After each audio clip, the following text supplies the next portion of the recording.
kembali lagi di Cerita Cinta Channel. Jangan lupa like, comment, and subscribe ya. Terima kasih.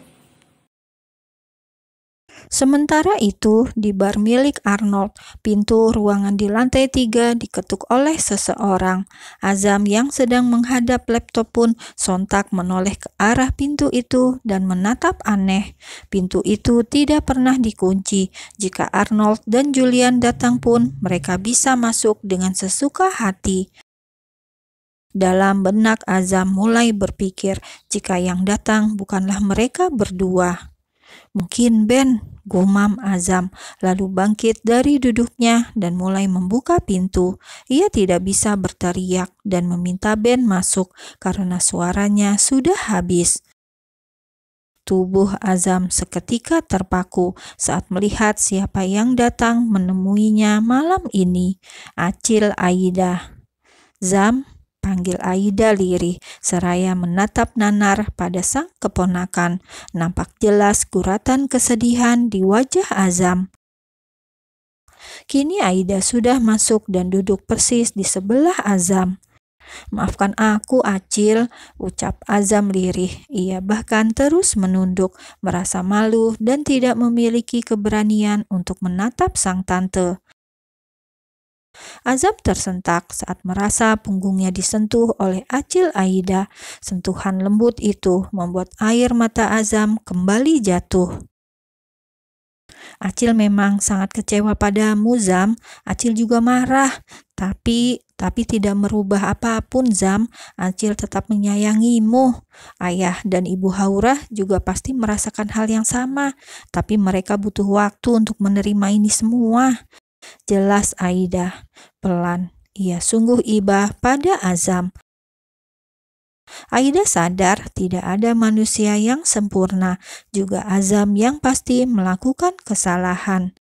"Gunakan uang ini uang Acil pribadi. Ayah Adam tidak akan tahu jika Acil memberimu uang," ucap Aida.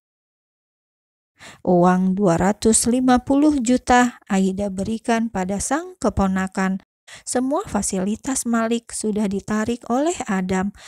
Kini Azam tidak memiliki sepersen pun uang, dan Azam menatap nanar pada tumpukan uang di atas meja itu.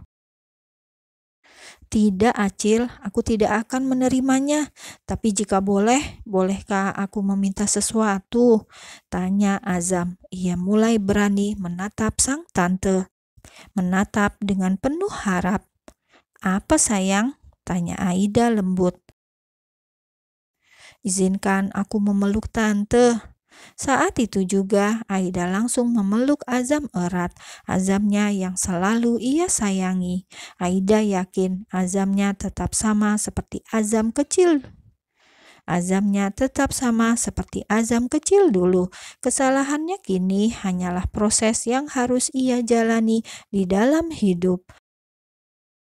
Pelukan hangat yang Azam rasa membuatnya kembali memiliki harapan. Apapun akan ia lakukan untuk kembali ke keluarganya, sekaligus kembali merengkuh sang istri. Malam itu Aida memaksa Azam untuk menerima uangnya, dan Azam mengambil 1 juta dari 250 juta itu. 7 hari berlalu. Acara yasinan meninggalnya Nenek Zahra pun usai, tapi Adam dan Haura memutuskan untuk tetap tinggal di mansion neneknya itu, tinggal bersama dengan Aida dan Yuda. Sudah jadi keinginan Nenek Zahra dulu jika mansion ini harus selalu dipenuhi oleh keturunan-keturunannya. Adam sebenarnya menyesalkan kenapa tidak sedari dulu ia tinggal bersama ibunya itu. Tapi apa mau dikata, semuanya sudah terjadi. Kini ia kembali tinggal di mansion, namun sang ibu sudah tidak ada lagi di sini. Pagi ini, Bella akan kembali ke Singapura. Setelah berkumpul dengan keluarga besar, Bella menyatakan jika ia akan menetap tinggal di negeri singa itu. Sementara masalah perceraiannya dengan Azam sudah ia serahkan kepada Papa Agra dan Ayah Adam. Pihak keluarga tidak ada yang bisa menahan kepergian Bella. Mereka tahu bagaimana pedihnya kenangan Bella di sini. Mereka hanya berharap di Singapura Bella akan kembali menata hidupnya, kembali menemukan kebahagiaannya. "Kamu tidak ingin memberitahu Arnold dan Julian?" tanya Haura. Kini mereka semua hendak keluar mansion dan mengantar Bella hingga sampai di teras rumah. Nanti yang akan mengantar Bella ke bandara hanya Mama Sarah dan Papa Agra, karena setelah itu Sarah dan Agra akan langsung pulang ke rumahnya sendiri. "Tidak usah, Ibu. Aku akan memberitahu mereka setelah aku sampai di sana," jawab Bella. "Beritahu aku juga kalau sudah sampai," Zura memotong. Ia dan Bella lalu saling memeluk erat. "Jangan sering-sering mengunjungi aku." "Baiklah," jawab Zura ketus. Semua orang hanya bisa tersenyum kecil melihat perdebatan itu. Nanti mereka akan merindukannya. Tanpa disadari oleh semua orang, jika diam-diam Aida mengirim pesan kepada Azam, mengatakan jika kini Bella akan menuju bandara dan akan pergi menuju Singapura. Pesan itu terkirim dan Aida langsung menghembuskan nafasnya pelan, harap-harap cemas. Aida ingin setidaknya satu kali saja Bella dan Azam bertemu, apalagi nanti setelah Bella tinggal di Singapura, Azam pasti akan sulit untuk menemuinya.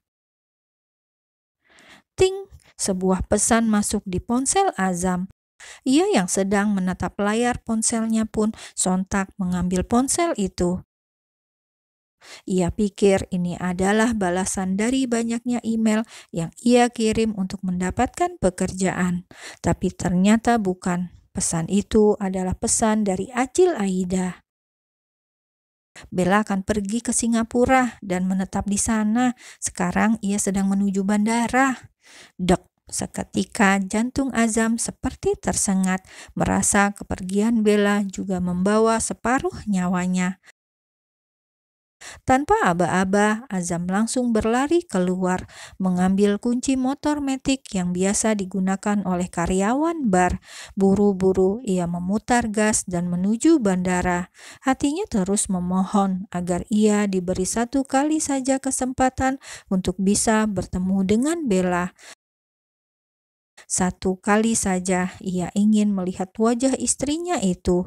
Azam sungguh rindu. Satu kali saja ia diberi waktu untuk menjelaskan semuanya pada Bella. "Ya Allah, hamba mohon," gumam Azam. Dengan motornya yang melaju semakin kencang.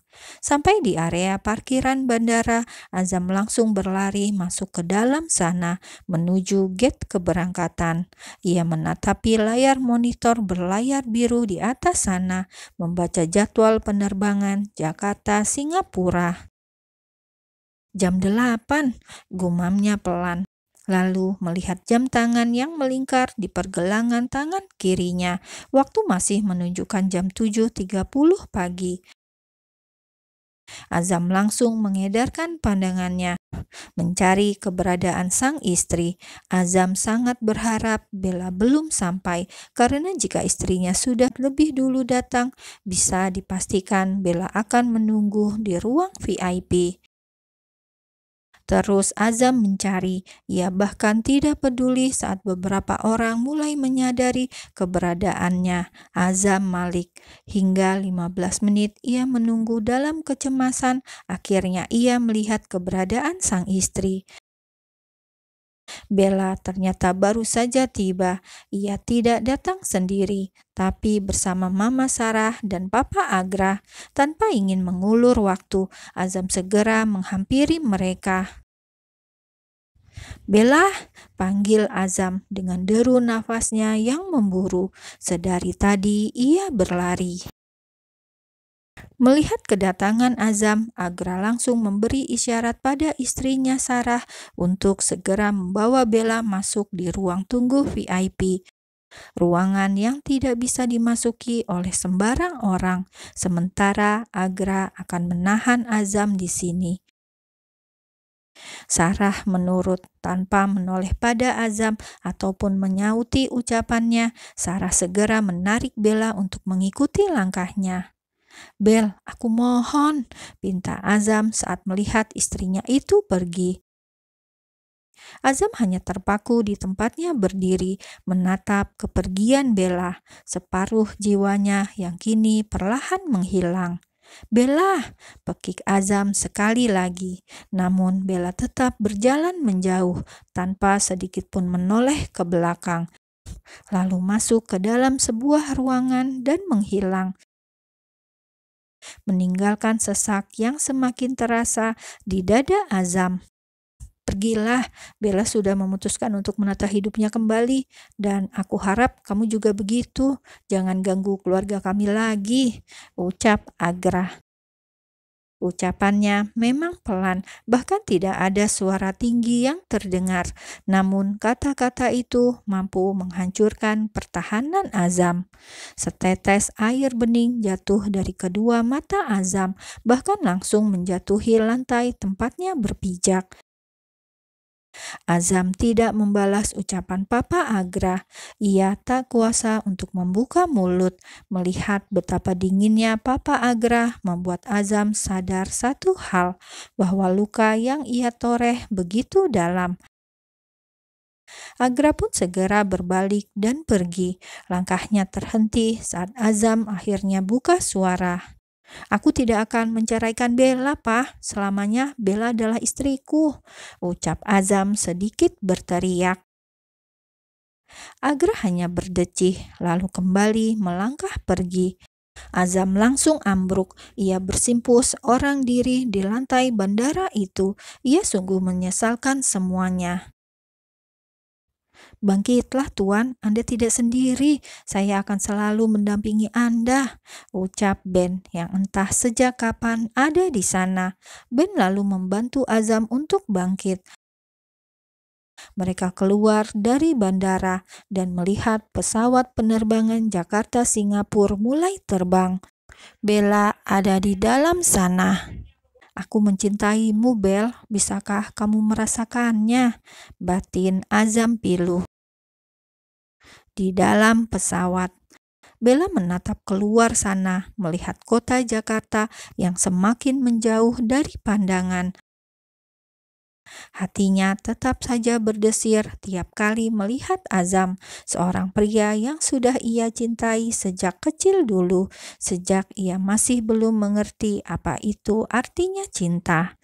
Berulang kali merasakan sakit membuat Bella tersadar akan satu hal, bahwa cinta tidak bisa dipaksakan.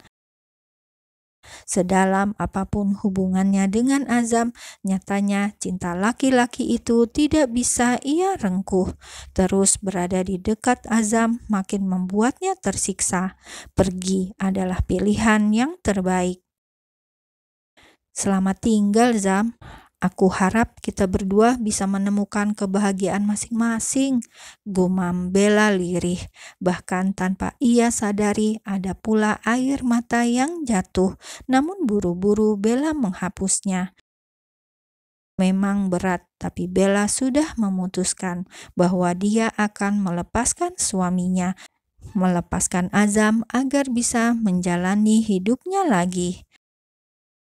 Pesawat yang ditumpangi Bella terus terbang, membelah awan dan menuju Singapura, sebuah negara yang Bella tuju untuk memperbaiki hidupnya. Tamat.